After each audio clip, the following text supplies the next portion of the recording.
जात, पंथ, धर्म, पक्ष, संप्रदाय याच्याही पलीकडे जाऊन ती व्यक्ती कशी आहे, त्या व्यक्तीची धोरणं कशी आहेत, सामाजिक संवेदनशीलता कशी आहे, याचा विचार आम्ही जरूर केला पाहिजे. आज अनेक तरुण उमेदवार असतात, त्यांच्यामध्ये ती तळमळ असते आणि दुसऱ्या बाजूला प्रस्थापित असतात.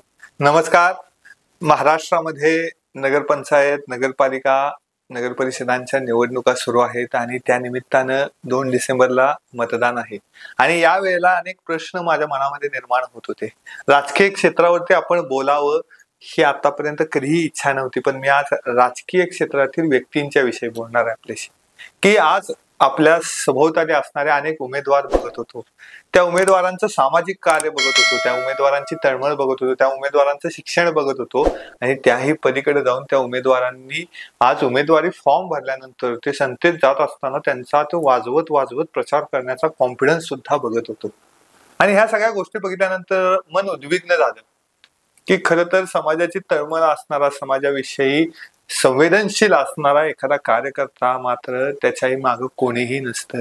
तो बिचारा समाजाचंच काहीतरी भलं करावं या इच्छा आकांक्षेनं झगडत असतो, झंझट असतो, समाजाला काही ना काही द्यायचा प्रयत्न करत असतो. जे उमेदवार असतात त्यावेळेला त्या उमेदवारांकडे बघितल्यानंतर गोष्ट अशी लक्षात येते की ज्या उमेदवाराची धनाढ्य असतो, ज्याची आर्थिक परिस्थिती चांगली असते, त्याला उमेदवारी फॉर्म भरता येतो. दुसऱ्या बाजूला त्याचं राजकीय पक्षांचं पाठबळ असतं, त्याला फॉर्म भरता येतो. तिसऱ्या बाजूला त्या व्यक्तीचं पार्श्वभूमी काय असते, त्याची जात काय असते, त्याचे पंथ कुठला असतो, त्याचा धर्म कोणता असतो, ह्याच्यावरती त्याला फॉर्म भरता येतो. परंतु त्याच्याही पलीकडे जाऊन ह्यामध्ये कोणताही क्रायटेरिया नसतो की त्याचं सामाजिक कार्य आणि सामाजिक बांधिलकी आणि त्याच्याही पलीकडे जाऊन त्याची समाजाविषयीची संवेदनशीलता की समाजासाठी काम करण्याची तळमळ ही मात्र त्यामध्ये कुठेही बघितली जात नाही असं वाटू लागतं. घराणेशाही आज महाराष्ट्रात प्रचंड फोफावली. त्याच वेळेला प्रत्येक जण म्हणत आहे की आज महाराष्ट्रातलं असं क्षेत्र नाही की ज्या क्षेत्रामध्ये पूर्वीचा काळ चांगला होता असं सगळेजण म्हणतात, पण ह्या क्षेत्रातला आजचा काळ खूप चांगला आहे असं म्हणणारं विज्ञान तंत्रज्ञान हेच एक क्षेत्र वाटतं की ज्याच्यामध्ये इस्रोची नवनवीन यान तिथं पोहोचतायत, चंद्रयान असेल, मंगळयान असेल. परंतु बाकी राजकीय क्षेत्रामध्ये गेलो तर तिथं आपल्याला म्हटलं जातं की पूर्वीचं राजकारण चांगलं होतं, आज राजकारणाचा पूर्ण चोथा झालाय. दुसऱ्या बाजूला साहित्यिक किंवा पत्रकारिता क्षेत्रामध्ये गेले तर आज पत्रकार विकले गेले आहेत असा प्रचंड मोठा आरोप केला जातो. तिसऱ्या बाजूला प्रशासन चांगलं म्हणावं तर भ्रष्ट अधिकारी आज जास्तीत जास्त निर्माण होत आहेत असं म्हटलं जातं. चौथ्या बाजूला राजकीय नेते चांगले आहेत असं म्हणावं तर तो पूर्वीचे राजकीय नेते हे आपल्या पक्षाशी एकमत असायचं, परंतु आज पक्षच फुटलेले दिसतात. आणि अशा ह्या सगळ्या नकारात्मक परिस्थितीमध्ये पूर्वीचा काळ चांगला होता असं असताना आम्हाला आमची माणसं नवीन निर्माण करता आली पाहिजे. चांगल्या माणसाला जाहीरपणे आम्ही पाठिंबा देऊ शकलो पाहिजे, चांगल्या माणसाच्या पाठीशी आम्ही उभं राहू शकलो पाहिजे ही खरी वास्तविकता असणार आहे. की त्या चांगल्या माणसाला बळ देण्यासाठी आमची माणसं सुद्धा विकली जाता कामा नये.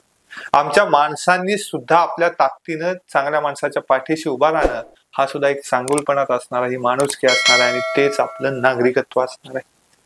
डॉक्टर बाबासाहेब आंबेडकरांनी एक गोष्ट सांगितलेली होती की ही घटना अत्यंत सुयोग्य पद्धतीनं बनवलेली आहे, परंतु ही जर घटना चुकीच्या माणसांच्या हातामध्ये गेली तर ती घटना योग्य पद्धतीने काम करू शकणार नाही. त्याच वेळेला आज असं वाटतं की आमचे हे जे लोकप्रतिनिधी आहेत ते त्या ताकदीचे बनले पाहिजे.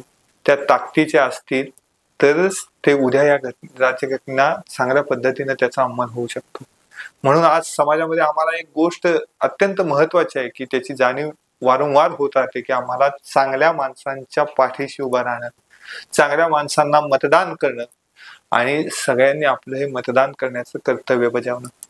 आज पुण्या मुंबई शहरात राहणारे अनेक जण मतदानाचा दिवस हा एक हॉलिडे म्हणून साजरा करतात, परंतु दुर्दैव असं की हा हॉलिडे नसून आपल्या नागरिकत्व बजावण्याचा दिवस आहे.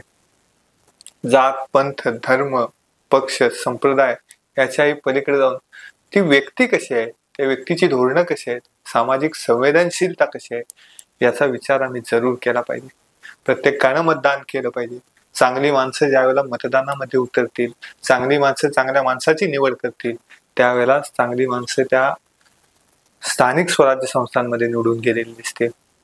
म्हणून आपण हा विचार करून आपल्या प्रत्येकानं आपण हा विचार केला पाहिजे. अनेक चारित्र्यवान, नीतिवान, धैर्यवान, ताकदवान असा माणूस की जो माणूस समाजाच्या नक्की उपयोगी पडेल असाच माणूस निवडून गेला पाहिजे. ह्याच्यासाठी आमचं परमकर्तव्य बनतं की आम्ही ह्या निवडणुकीमध्ये एक योग्य असं मतदान करणं.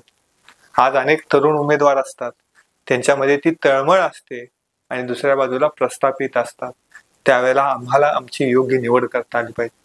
जे उमेदवार समाजासाठी, समाजाच्या प्रश्नांसाठी झगडतात, कष्ट करतात, त्यांच्या पाठीशी उभा राहता आलं पाहिजे. तरच आमची पुढच्या पिढ्या राजकारणाकडे त्या सकारात्मक दृष्टिकोनातून बघतील. नाहीतर आम्हाला प्रस्थापित आणि घराणेशाहीलाच पुढच्या काही पिढ्या तोंड द्यावं लागेल. कारण चांगली माणसं राजकारणाकडे येणार नाहीत जर आम्ही तो पायंडा पाडला तर. आम्ही आमच्या पुढच्या पिढ्यांना काय देणार आहोत? आमचा देश, आमचा समाज, आमचं राष्ट्र, आमच्या गाव, आमचा परिसर हा कशा पद्धतीने आम्ही पुढच्या पिढ्यांच्या हातामध्ये देणार आहोत, ही सगळ्यात महत्वाची गोष्ट आहे. आणि हे देत असताना तिथं असणारी चांगली माणसं आम्ही जर समाजात चांगलं काम करू शकलो, चांगल्या माणसांच्या पाठीशी उभा राहू शकलो, तरच तो समाज, तो परिसर, ती नगरपालिका, तो गाव, हे सगळं चांगलं असणार आहे.